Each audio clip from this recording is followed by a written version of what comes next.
ఇప్పుడు మనం 58th solution చేద్దాం. ఈ zero A term of the arithmetic progression మనకి ఇచ్చింది రాయాలి.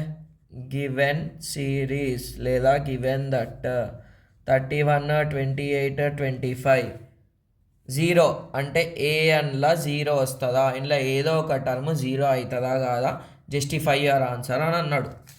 సో నేనేం చేసా బాయ్ అంటే హియర్ ఏ ఎంత 31, డి ఎంత A2 - A1. ఫస్ట్ క్వశ్చన్ ఇట్లా అనలైజ్ చేసుకోవాలి, ఏదైతే కనుక్కోవాలో ఇట్లా రఫ్ వర్క్లో రాసేసుకోవాలి. A2 ఎంత 28 - 31. సో రెండు ఒకటి ప్లస్ ఉంది ఒకటి మైనస్ ఉంది, మనం సబ్ట్రాక్షన్ చేసాము. సబ్ట్రాక్షన్ సో 28లకేం 31 కదా, 20 చిన్న నెంబర్ నుంచి పెద్ద నెంబర్కి లెక్క పెట్టుకుంటా పోరి. 29, 30, 31. సో 3 వచ్చింది, పెద్ద నెంబర్కి మైనస్.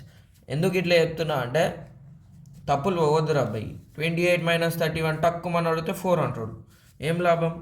ఇప్పుడు చూడు, now AN is equals to 0.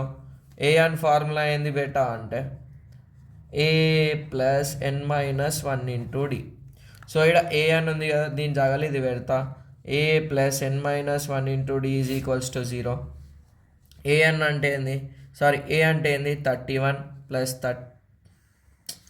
n-1 into -3 is equals to 0. Plus 31 అటు పోతే -31 అవుతుంది.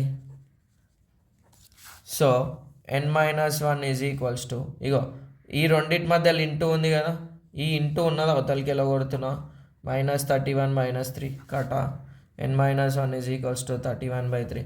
ఇది మనకి పర్ఫెక్ట్ డివిజబుల్ అవుతలేదు, నాట్ డివిజబుల్. మనకి ప్రోగ్రెషన్స్లా ఎంత టర్మ్ అనేది ఫ్రాక్షన్లు ఉండొద్దు, సరేనా? ఫ్రాక్షన్ అంటే ఏ 1/5 టర్మ్, ఏ 3/5 టర్మ్ అని ఇయ్యాడు.